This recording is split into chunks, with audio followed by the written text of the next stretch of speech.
دا مسله سره لاندې موږ د ډیورنډ کرښه لاندې چې کوم نه افغانان هغه سره انګلیسي دي کوم کې بره چې کوم دی دغه نو دا سیاسي ازادي نه وه قام هغه ذهن خپل کړو آهسته آهسته چې کوم د امیر د ډیورنډ د کرښه نه لاندې ګڼو پښتنو مشرانو د انګریز نه د ازادۍ غوښتلو جدوجهد شپېته اویا کاله جدوجهد کړی دی خو د بدقسمتۍ نه په دې کې یو مشر هم د انګریز د خپل ازادي د خپل قام په وحدت په بنیاد نه غوښته دې چې کوم دی د خپل ازادي د هندوستان د ازادۍ سره تړله اوس هندوستان چې کوم دی د پښتنو خاوره دا د برصغیر حصه نه ده برصغیر هند چې ورته وایي هغې حصه نه ده دا د برصغیر او د وسط ایشیا منځ کې پښتون قام د چا تاریخ کې هندوستانی نه دی ویلی پښتون هندوستانی خپل سیال هم نه ګڼي که د هر څونه لاندې خو هندوستانی خپل سیال نه ګڼي نو دې چې کوم دی نو ازادي د هندوستان سره وتړلې لهذا دا نیمه چې د ډیورنډ د کرښه نه لاندې پرته وه دا په ځای د دې چې شمال کې هغه خپلې نیمې طرف ته مخ شوی د دې رخ جنوب ته وګرځېدو او هغه درس چې کوم دی هغه نور زیات شو چې کوم غیر قوم په یو وجود په منځ کې راښودی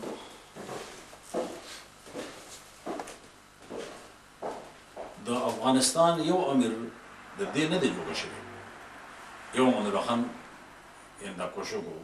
چې هغه خپل خارجه امورو کې ځان ازادي واخلي او انګریزانو چونکې هغوی د جنګ عظیم اولني جنګ عظیم نه ستړي وو هغوی فی الحال ومنله لیکن هم د هغې په وجه باندې امان الله خان د ملک نګار بچرخه په سراپاسه یو عام سړی چې په پېښور کې اوسېده او هغه یې لږ نو د کابل یو امیر چې کوم دی د دې جوړه شوی نه دی چې هغه دا هڅه وکړي امیر عبدالرحمن خان په دغه امیرانو کې پیاوړی سړی و هغه ډېر واضح هغه انګریزانو ته وایي چې ما ته ستاسو ځای یو ځای وښایي خو چې هغه ما ته وښایي چې دا دې حدودو کې دا ستا دی د ډیورنډ کرښه د هغه په وخت کې راښودل شوې نو یو امیر هم د دې جوړه شوی نه دی زما په خیال چې هغه دا هڅه وکړي چې هغه د ډیورنډ د کرښه چې کوم دی نو د هغې د نه منلو یا د هغې د لګولو یا د پښتون قوم د یو کولو کوښښ وکړي خو قام چې کوم دی نو دا کرښه منلې نه ده د قام احساسات چې کوم دي هغه دا نه دي هغه دا دی چې دا کرښه قام منلې نه ده دا د پاکستان او د افغانستان چې دوه اسلامي ملکونه منځته راغله د دې اولنی مخالفت چې هغه د افغانستان په اقوام متحده کې د پاکستان خلاف کاوه نو د هغې لاشعوري طور یا د هغې په چې هغه ته انګریزي کې ورته بیس وایي د هغې په بنیاد هم دا و چې انګریز بالادستي خو هغې افغانستان منله دا خو نوی قوت راغی د ده بالادستي او د افغانستان سیاست چې کوم دی دلته کې پاکستان کې راغی لهذا هغوی دې ته تیار نه وو څو خو داسې چې همدغې نسبتا جمهوري نظام راغی دلته کې نو د هغې خطرې هم د افغانستان یو امر دې جوړه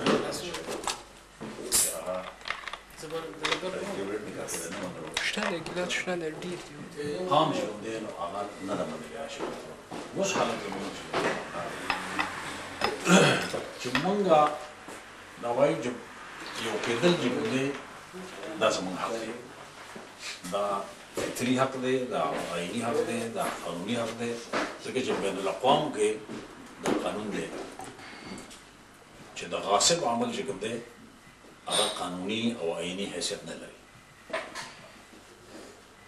دا عمل چې کړی دی دا یو غاصب کړی دی یو قوم یې ټوکړی کړی دی په دنیا کې یوازې پښتون قوم نه دی ټوکړی شوی ګڼ قومونه ټوکړی شوي وو هغوی خپل وحدت بیا حاصل کړ لہذا زموږ حق دی چې موږ دا حاصل کړو لیکن سره د دې چې دا عمل د غاصب دی خو تاریخي حقایق چې کوم دي دا خپل اثر لري مثال داسې دی لکه یو وجود کې ته یو زخم وکړي هغه زخم خو جوړ شي خو د هغه نښانې هغه نه ورکېږي دا عمل چې کوم دی نو د دغه ته دپاره سل کاله وشو چې دا عمل شوی اوس د دې عمل خپل اثرات راغلي دي بیا دا چې هغه څلور ټوکرې کړي دي په هر ټوکره کې نن خپل فوري چې کوم دی نو دغه راغلي دي دا ضرورت راغلي دي او د هغې دغه دی لکه مثلا د ډیورنډ د کرښې نه بره چې کوم موجوده افغانستان دی موجوده افغانستان دې افغانستان کې د ټولو نه اول ضرورت زما په باندې دا دی چې ډېره زیاته وینه تر شا بس نور پکار ده چې دا څونه زر کېدای شي چې دا وینه پیدا کړی شي چې دلته هم راشي دا د دغه حیثیت د ټولو نه اولنی ضرورت نن دا دی قبایل چې کوم دي هغه داسې حیثیت ده چې تر اوسه پورې چې کوم دی هغې له انساني حق نه دی ورکړی شوی چې هغه څه د بنیادي حقوق د انسان وایي هغه هم نه دی ورکړی شوي اوس یو څو کالو شو چې صرف د ورور حق ورته میلاو شو د هغې خپل ډېر شاته پاتې شوی هغه د هغې خپل ضرورتونه دي باید چې هغې ته توجه شي د قبایلو نه لاندې مونږ چې مونږ خو تر اوسه پورې یعنې چا نوم هم رانه کړ یعنې زموږ شناخت یې کوم دی نو د هغې کوم ضرورت نه مني چې موږ له خپل نوم راکړي او د دغه صوبې خپل ضرورتونه دي البته داسې ده چې یعنې اوس دونه وخت لاړ چې د دغې تاریخي واقعي خپل اثرات دي دا اثرات چې کوم دی یکدم زموږ په خواهشاتو نه ځي باید چې موږ د یو خپل حالاتو په رڼا کې د عقل نه کار واخلو او په داسې مطالبه وکړو په داسې لار روان شو چې موږ د خپل هدف خو حاصل شي او بیا ځای نور تاوان نه کړو چې دا شته تاوان هم کړی د دې سره نور تاوان نو بنیادي خبره چې کوم ده نو داسې ده چې دغه ډیورنډ دا کرښه چې کوم دی قام نه ده منلې چې څنګه تا ووایي چې قام یاره ده هر امیر منلې ده امیر چې کوم دی د خپل امارت دپاره چې کوم دی ځکه چې هغه ته دا معلوم وي چې زه هغه کې نه ولم لهذا هغه دا جرأت هم نه دی کړی او بلکې اراده هم نه ده کړې چې داسې وکړي تر اخره پورې لاندې چې کوم مشرانو هغې نه هم دا ساوه شوې ده چې په ځای د دې چې هغې د انګرېز نه هغه وخت اسانه وه زما په خیال باندې داسې وکړه هغې کړی وی چې د انګرېز نه دا مطالبه کړې وه چې موږ یو قوم وو چې ته راتلې موږ یو قوم وو زموږ یو حالت وو مهرباني کوه ته اوس خپل ملک ځه لکه څنګه چې خلکو ازادي وغوښته موږ پرېږده چې هغه خپله ازادۍ کې پرېږده نو هغې په خپل قومي وحدت باندې ازادي ونه غوښته خپل ازادي له هندوستان سره